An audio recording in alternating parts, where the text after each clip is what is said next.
राम राम जी। तो आज का ब्लॉग हमारा शुरू हो रहा है मेरी प्यारी सी श्वानी मुखड़ी के साथ में, मेरी बाबू की। और इसको तबीयत ख़राब हो गई थी तो हम इसको लेके जा रहे थे रानीखेत। और इसे नींद भी आ रही थी क्योंकि मैंने सीधे उठते ही इसको तैयार किया था। जस्ट इसको 6 बजे मैंने देखा था, बुखार थे, तो मैंने सोचा चलो दिखाने लेके चले जाते हैं। तो आज हम जाएंगे रानीखेत, यानी उसे बहुत ठंडा एरिया माना जाता है। टूरिस्ट वहाँ पे बसते हैं, आते हैं घूमने के लिए। और क्या कहते हैं, बहुत ठंडा इलाका है उत्तराखंड का। और हाँ, फिर आप खूबसूरत वादियों का मजा लीजिए। और इस तरीके से हम जा रहे थे रानीखेत। और मेरी प्यारी बच्ची बहुत अच्छे से बैठी हुई थी एकदम से। और आपको सच बताऊं, इस सफ़र में मेरी तो वाट लग गई थी सीरियसली। मतलब मुझे इतनी वॉमिटिंग हुई, और भौ के साथ में, यानी बच्चे कुमाऊनी में बच्चे को बोलते हैं भौ, तो बच्चे के साथ में बहुत मुश्किल होता है। और ये है सोमेश्वर द्वार, नहीं सॉरी सोमनाथ द्वार रानीखेत का, ठीक है। Sorry for my mistake. और हाँ, ये युद्ध स्मारक है यहाँ पे। मैं यहाँ पे हमेशा प्रणाम करती हूँ सबको, क्योंकि वो बहुत सारे शहीद हैं वहाँ पे, उनके वो स्मारक बने हुए हैं।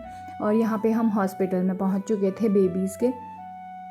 तो प्यारी बुगला हमारी खेल कर रही थी, मैं उसके लिए खिलौना भी लेके गई थी, क्योंकि बच्चा बुखार में ना बहुत परेशान होता है ऑलरेडी। तो मैं उसको थोड़ा सा ईज़ कराने की कोशिश कर रही थी। फिर मैं थी भूखी सुबह से, तो मैंने बहुत ढूंढा उस गली में कुछ चीज़ मिल जाए करके, ऐसी कुछ खाने पीने की। तो मुझे मिला था नारियल पानी। एक आंटी थी बहुत ही प्यारी। मुझे तो ऐसा लगता है कभी कभी मैंने अच्छे कर्म किए होंगे ना, जब भी मुझे उनका फल मिलता है। हमेशा कहीं ना कहीं लोग मेरी हेल्प कर ही देते हैं। यहाँ पे भी अंकल जी बहुत ही अच्छे थे स्वभाव के, जो बना रहे थे समोसे। तो मुझे वो एक आंटी थी वहाँ पे जिनकी सब्ज़ी की दुकान थी, उन्होंने बताया कि आगे पे जाके समोसे की दुकान है, तो वहाँ पे तुम समोसा खा लो। फिर मैं वहाँ गई, और उन्होंने, पता है, मेरी प्यारी बेटी को लॉलीपॉप फ्री में दिया था। और उसको खेलने के लिए भी बहुत, मतलब ऐसे होल्ड किया था। बहुत अच्छा लगता है ना जब आप कहीं जाओ और ऐसे कोई लोग मतलब इतना अपनापन दिखाएं। तो बहुत अच्छे लोग थे।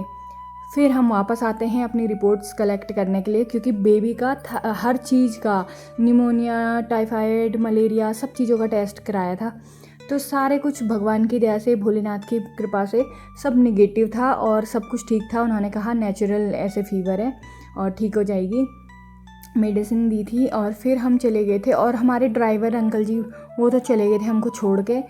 तो फिर मुझे मेरे हस्बैंड ने किसी को कांटेक्ट किया था उनके कांटेक्ट में से, तो वो लोग हमको ले जाने वाले थे। और यहाँ पे से मैंने कच्चा नारियल ले लिया था। इसकी भी एक अलग कहानी है जो कभी और बताऊँगी। तो फिर हम चलने वाले थे घर के लिए गाड़ी में। लेकिन उससे पहले ड्राइवर अंकल इतने, भैया वो इतने अच्छे थे ना, जो वो हस्बैंड ने उनको बोला था, वो हमको बोले कि आप लोग ना पहले कुछ खा लो जब तक, मैं फिर तब उसके बाद चलेंगे घर को। तो यहाँ पर मैंने मोमोज़ खाए, लेकिन बहुत बेकार, एकदम वर्स्ट क्वालिटी के मोमोज़। मुझे ज़िंदगी में जितने घटिया मोमोज़ बोल सकते हो बोल लो, एक मोमोज़ मैंने छोड़ा था, क्योंकि मैं कभी नहीं छोड़ती जबकि, ठीक है, मैंने फिर छोड़ दिया था। और ये है मेरा कॉलेज एरिया, यहाँ पे मैंने बीटेक किया हुआ है। और मुझे इतना, ये हमारा एडमिन एरिया है, मुझे ना यहाँ की इतनी यादें आ गई ना, एकदम से आँखों में छा गया एकदम बहुत खूबसूरत वादियाँ। और यहाँ पे से हम जा रहे थे, बहुत सारी यादें मेरी ताज़ा हो रही थी कि कैसे हम कॉलेज को जाया करते थे एकदम पैदल पैदल। बंदर कैसे परेशान करते थे, सबसे ज़्यादा तो बंदरों के साथ में मेमोरीज़ हैं। और यहाँ पे प्यारी सोना मेरी सो रही थी गोद में, बहुत आराम मिला था उसे। और उसके बाद उसका, पता है, हाथ छेद दिया था वो ब्लड निकालने के लिए ना, तो बहुत दर्द हुआ होगा बेचारी। अभी बच्चा ही तो हुआ, मतलब बच्चा ही हुआ, क्या बच्चा ही है, तो फिर भी वो बहुत स्ट्रॉन्ग है, मुझे देख के हंसती रहती है बस। तो तो ऐसे ही फिर हम जा रहे थे, आ रहे थे, मतलब अभी वापस ही आ रहे थे और ये पहाड़ इतने खूबसूरत लग रहे थे, मैंने इनको भी फिल्म कर लिया था। बहुत सुंदर लग रहा था मुझे व्यू। और पता है, मेरा इन व्यूज़ को देख के ना एकदम, क्योंकि मेरे अंदर का पोएट एकदम जाग जाता है। मतलब कवि, मैं बहुत पोएट्री लिखती हूँ, और मतलब लिखती थी, अभी भी लिखती हूँ कभी कभार जब मन होता है। तो मेरी अंदर की पोइट्री ना, ऐसे कभी भी मैं कुछ ऐसे ब्यूटीफुल सा सीन देखती हूँ, मेरे को मन करता है सीधे सीधे पोइट्री लिखने का, कि कुछ अच्छा सा लिख दूँ मैं और ये व्यूज़ उसमें ऐसे डाल दूँ। तो फ़िलहाल के लिए मेरे पे कोई पोइट्री नहीं है, लेकिन मेरे पे एक थॉट है। मेरे को इन पहाड़ों को देख के ये चीज़ महसूस हुई कि कुछ भी सिचुएशन हो, कैसी भी सिचुएशन हो, वो चाहे पहाड़ पूरे खाली हो जाते हैं, उन पे एक पेड़ नहीं रहता है, लेकिन वो फिर भी स्ट्रॉन्ग होते हैं। पहाड़ पहाड़ होता है, ठीक है। तो ऐसे ही स्ट्रॉन्ग अपने जीवन में बने रहिए, चाहे कैसी भी सिचुएशन हो, आप कितने अकेले हों, कोई आपकी सहायता ना कर रहा हो, लेकिन हमेशा स्ट्रॉन्ग बनिए। आप अपने आप में ही परिपूर्ण हैं, पता है। जब आपने जन्म अकेले लिया है, मरना भी अकेले है, तो क्यों जीने में डर लग रहे हो? मतलब डरना क्यों है जीने में? जब आपको लगता है ना आप अकेले हो, खुश रहो। आपको उतनी आज़ादी मिली है, अकेले में आप उतने स्ट्रॉन्ग बन जाते हो। तो कैसी भी मुसीबत हो, आप उसका डट के सामना करो, एकदम बिंदास होके जियो अपना, खुश रहो, बस खाओ पियो ऐश करो। कोई फालतू टेंशन नहीं है। जो हाथ में होगा उस पर काम करो, जो नहीं है उसको छोड़ दो, जाने दो। जिस पे आप कुछ कर ही नहीं सकते हो तो उसको छोड़ दो, बस दैट्स इट। लाइफ का सही एकदम फंडा है। और अब मैं इसी वजह से मैं बिल्कुल टेंशन भी नहीं लेती, अब चिल करती हूँ, एकदम मस्त जीती हूँ, खाती हूँ पीती हूँ, और जो मुझसे होता है बन पड़ता है मैं करती हूँ। फिर हम यहाँ से स्मूथली ड्राइव करके आ रहे थे, और क्या कहते पहुँचने ही वाले थे, कुछ ही चंद समय था, और बस फिर हम पहुँच गए थे। फिर मेरे को अपनी बैंगन की बहुत ही टेंशन हो रही थी, क्योंकि मैंने 2-3 दिन से बचा के रखा हुआ था बंदरों से, और मैं हम सुबह सुबह चली गई थी। तो ये मैंने आते ही सबसे पहले बैंगन सारे निकाल दिए थे, और खेत से जितने भी बड़े बड़े भी हो रखे थे कुछ कुछ, और वैसे मैंने सारे निकाल दिए। और यहाँ पर मैंने खेत में जो भी चीज़ें बोई थी, ये मोहतरम अच्छा हुआ मैंने सारे बैंगन निकाल दिए थे, ना तो ये खा लेता। पता है इतना बड़ा बंदर है ना, ये डेली आता है यहाँ पे, ठीक है। तो फिर मैंने ये एप्पल की आज मैंने अपने मंदिर को सेट कर दिया है। मैंने सोच लिया था कि मैं आज मंदिर का काम करूँगी, तो मैंने यहाँ पे आउटलाइनिंग कर दी है मंदिर के इसकी, और बीच में मैंने गणपति जी बना दिए हैं। और अभी मैं डिसाइड करूँगी कि मेरे को किस तरह से बनाना है, क्योंकि मैंने कंप्लीट ऐसे बना सोचा नहीं है कि मैं क्या बनाऊँगी, लेकिन मैंने जो मेरे को धीरे धीरे मैं दिखाऊँगी आप लोगों को कि कैसे मैं बना रही हूँ, ठीक है। तो मैंने बनाना शुरू किया, गणपति जी बनाए। फिर थोड़ा सा एक मंत्र लिखा था, ओम एकदंताय विद्महे वक्रतुंडाय धीमहि तन्नो दन्ति प्रचोदयात्, ठीक है। फिर उसके बाद मैंने क्या कहते हैं उसको, मतलब डिज़ाइन देना शुरू कर दिया था, और साइड में बॉर्डर डिज़ाइन भी दे दिया था। लोअर में नहीं दिया था मैंने बॉर्डर डिज़ाइन, क्योंकि नीचे पे मूर्तियाँ रखनी थी, तो इसलिए वो ढक ही जाता वैसे भी, तो ऊपर वाले एरिया में दिया था। और आगे सुनिए आप हस्बैंड के बारे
हम यहाँ पर आ गए थे शाम में बेबी और मैं घूमने के लिए। यहाँ पे हमारी भावना दीदी हैं और दीपा दीदी हैं। भावना दीदी काम करती हैं बहुत सारा, और क्या कहते हैं यहाँ पे गिरी अम्मा हैं, वो लोग अपना धान काट रहे थे। हम ऐसे ही चले गए थे वहाँ पे, और यहाँ पे धान का कुन्ना बोलते इसको, यहाँ पे लगाया हुआ था इन्होंने। फिर ये राधा दीदी ने वीडियो भेजी थी, जो हमारे यहाँ दूध लेके आती है ना दीदी हमारी, वो राधा दीदी हैं, उन्होंने उनके वहाँ भी धान की आजकल ना पूरा एरिया एकदम धान से भरा हुआ, एकदम पता नहीं मतलब इतना काम हो रखा है। असोज बोलते हैं हमारे यहाँ ना, आश्विन का महीना होता है ना जो, उसको असोज बोलते हैं, और इसमें बहुत काम होता है, वो लोग फ्री नहीं होते हैं, बहुत ज़्यादा काम होता है। तो हमारे पहले तो जंगल भी जाते थे, इसके बाद ठीक है अभी पता नहीं जाते होंगे नहीं जाते होंगे। तो यहाँ पे लोग धान वान बिछा देते हैं, और उसके बाद ट्रैक्टर आता है इनके ऊपर, ट्रैक्टर इनको मानता है, और उसके बाद मान के फिर पराल, इसका जो पुआल होता है ना, उसको सुखा देते हैं, और उसको फिर गाय भैंस कोई जिसके होंगे वो लोग खाते हैं।